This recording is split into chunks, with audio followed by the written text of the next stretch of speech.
Bora conversar sobre uma das leis ambientais mais importantes do Brasil? Olá, seja bem-vinda a mais um vídeo aqui no canal. Eu sou a Vani, sou engenheira florestal e hoje a gente vai conversar sobre o Código Florestal. A gente vai conhecer um pouquinho da história dessa lei ambiental no Brasil. Como vocês já sabem, vem os avisos paroquiais. O Versada faz divulgação científica em 5 redes sociais.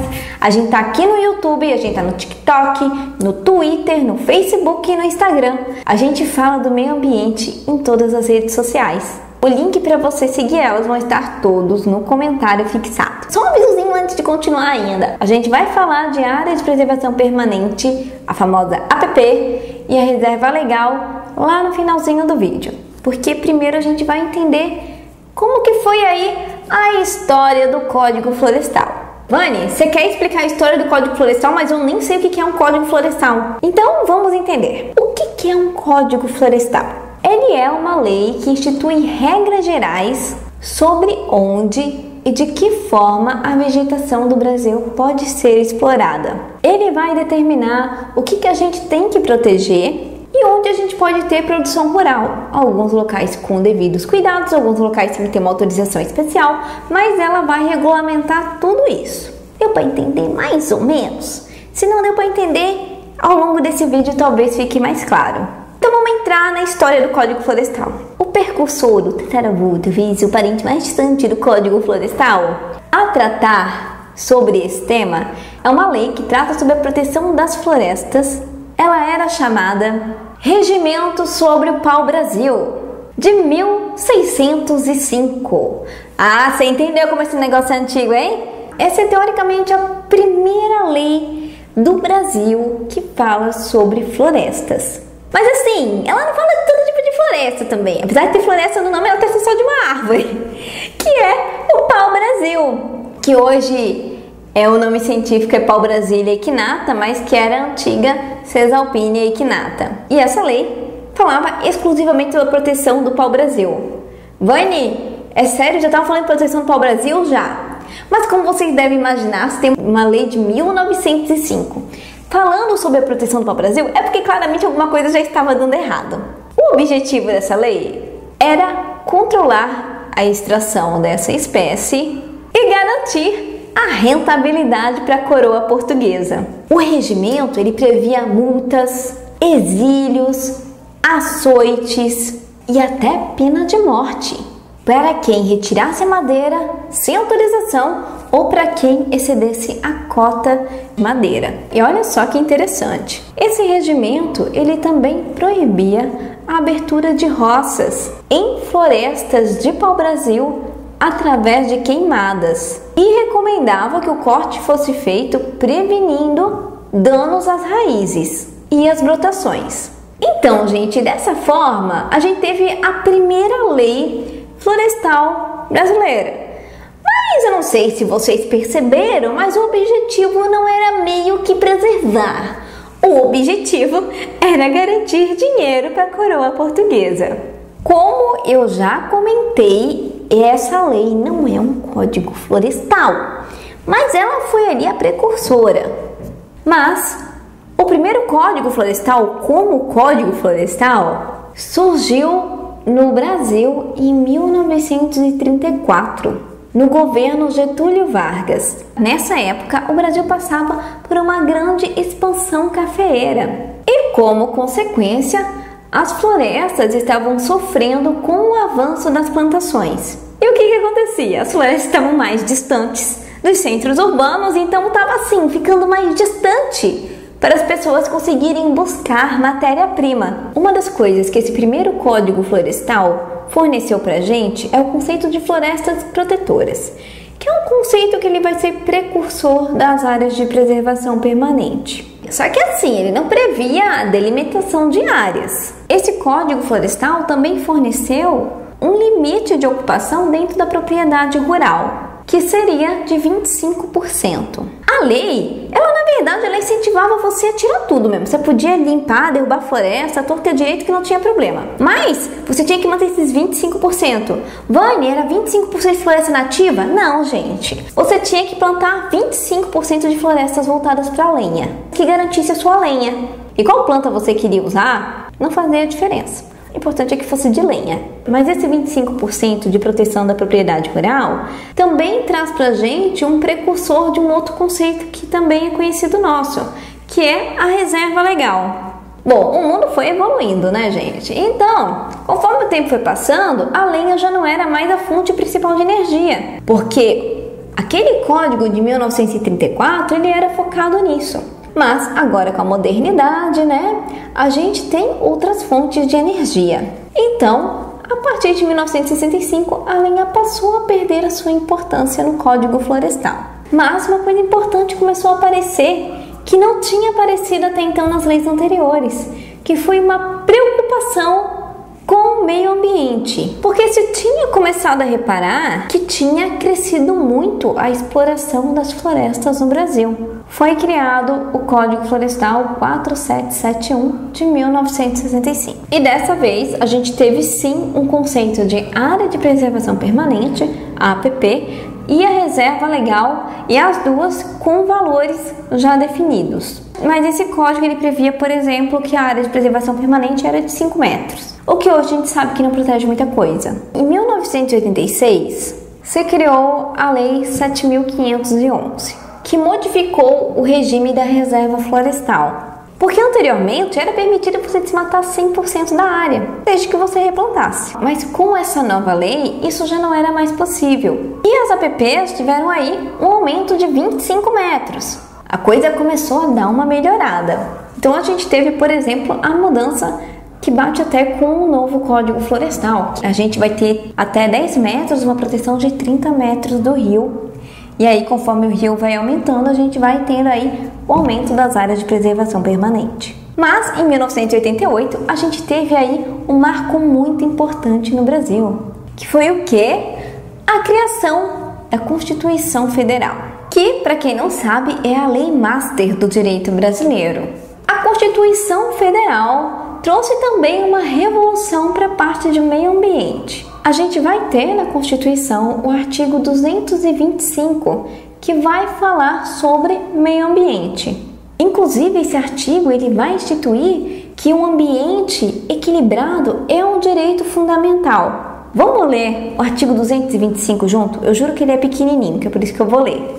Todos têm o direito ao meio ambiente ecologicamente equilibrado, bem de uso comum do povo, essencial à sadia qualidade de vida, impondo-se ao poder e à coletividade o dever de defendê-lo e preservá-lo para as presentes e as futuras gerações. Eu queria morar nesse artigo, gente, olha que bonito!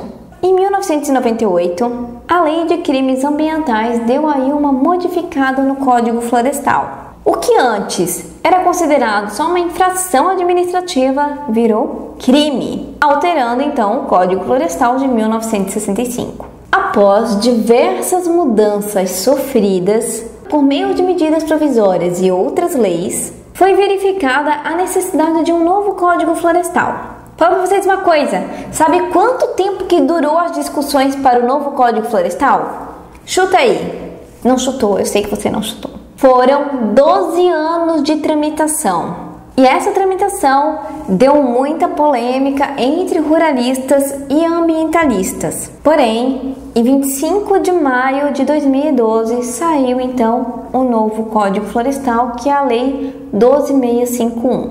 Mas esse novo Código Florestal veio com algumas alterações na redação, visando vetar alguns dispositivos e modificar outros através de medidas provisórias. Trouxe muitas inovações, como o Cadastro Ambiental Rural, o CAR, e a implantação do Programa de Regularização Ambiental, o PRA, nos estados e no Distrito Federal. Com o Cadastro Ambiental Rural, o governo federal e os órgãos ambientais conseguem conhecer não só a localização dos imóveis rurais, mas também como que está a regularização desse imóvel.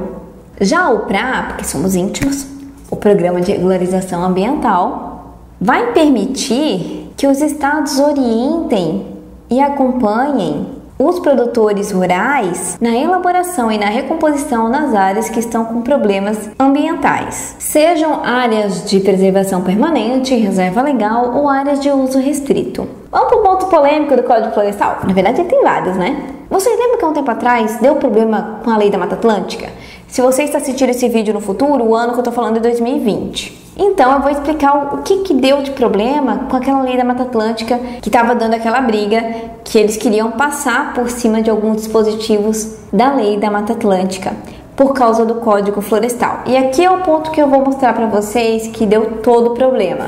O Código Florestal de 2012, ele reconheceu a existência de áreas rurais consolidadas, que é a área do imóvel ocupada pelo homem até dia 22 de julho de 2008. Não importando se era área de APP ou de reserva legal, ou de uso restrito. Vani, mas o que isso significa na prática? Que o Código Florestal, ele dá uma passada de mão na cabeça para quem desmatou até dia 22 de julho de 2008. E quem desmatou até essa época não tem obrigação de recompor APP e reserva legal e área de uso restrito. É aqui que está o problema. Mas, Vani, onde é que deu polêmica? Porque a Mata Atlântica é uma lei da Mata Atlântica e ela fala que você tem, sim, que recuperar as áreas que você desmatou. Não importa quando. Então, daqui que veio o problema para quem não tinha entendido aquela treta com a lei da Mata Atlântica. Mas bora continuar esse vídeo aí sobre o Código Florestal. A gente vai ter a famosa APP, que todo mundo já escutou falar. Esse ano a gente escutou bastante mesmo falar de APP, porque deu muitas polêmicas ambientais. Mas o que o Código Florestal diz pra gente que é uma APP? E eu claramente vou colar aqui porque eu também não lembro o conceito inteiro de cabeça. Ele vai dizer pra gente que a APP é uma área protegida, coberta ou não por vegetação nativa, com a função ambiental de preservar os recursos hídricos, a paisagem, a estabilidade geológica e a biodiversidade, facilitar o fluxo gênico de fauna e flora, proteger o solo e assegurar o bem-estar das populações humanas. Eu não vou listar para vocês todas as áreas do Código Florestal, vou colocar aqui no cantinho, qualquer coisa você tem acesso pela lei. Uma coisa que é importante a gente ressaltar aqui é que a propriedade vai ter uma área de preservação permanente se ela tiver... O mosquito acabou de bater com tudo na minha luz aqui.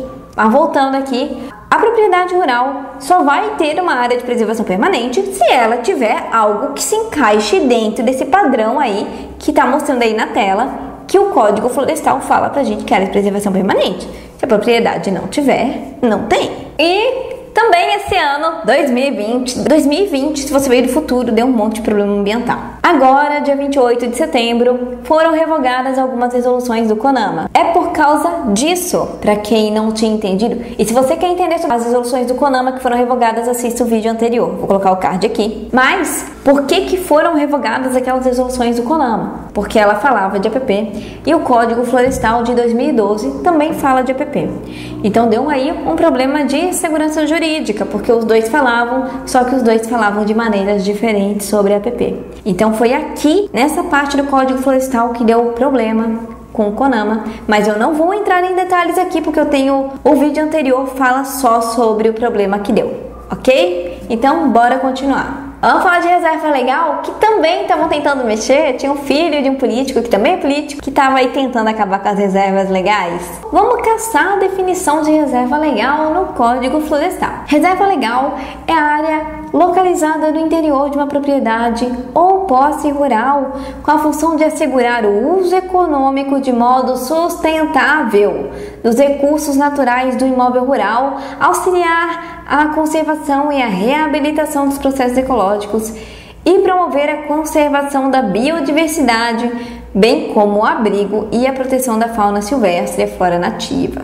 Como vocês estão vendo aqui no quadro do lado, a área de reserva legal, ela vai ter proporções diferentes de preservação de acordo com cada bioma. Lembra aquele ponto que eu comentei lá atrás sobre áreas rurais consolidadas? O Código Florestal também vai trazer uma definição para a gente sobre isso. É a área de imóvel rural com ocupação antrópica pré-existente a 22 de julho de 2008. O com edificações, benfeitorias ou atividades agro-silvipastoris, admitida neste último caso a adoção do regime de pousio.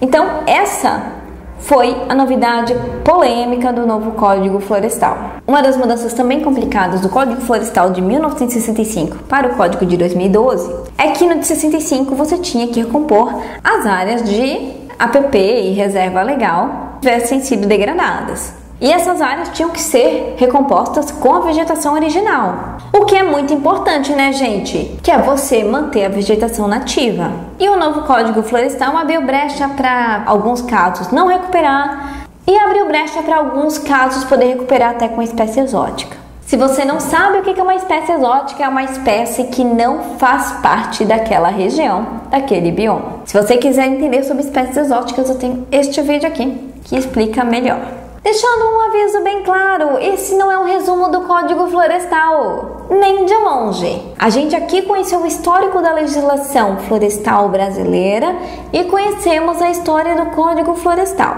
E sim, eu trouxe alguns pontos que são relevantes do novo Código Florestal, mas de forma nenhuma isso é um resumo, tá bom? Quero agradecer você que assistiu esse vídeo até aqui e pedir que você escreva Código Florestal nos comentários só para saber quem assistiu esse vídeo até o final. Se você gostou desse vídeo, não esqueça de deixar o seu joinha, se inscrever e compartilhar esse material com quem possa gostar. A gente se vê no próximo vídeo. Tchau, tchau!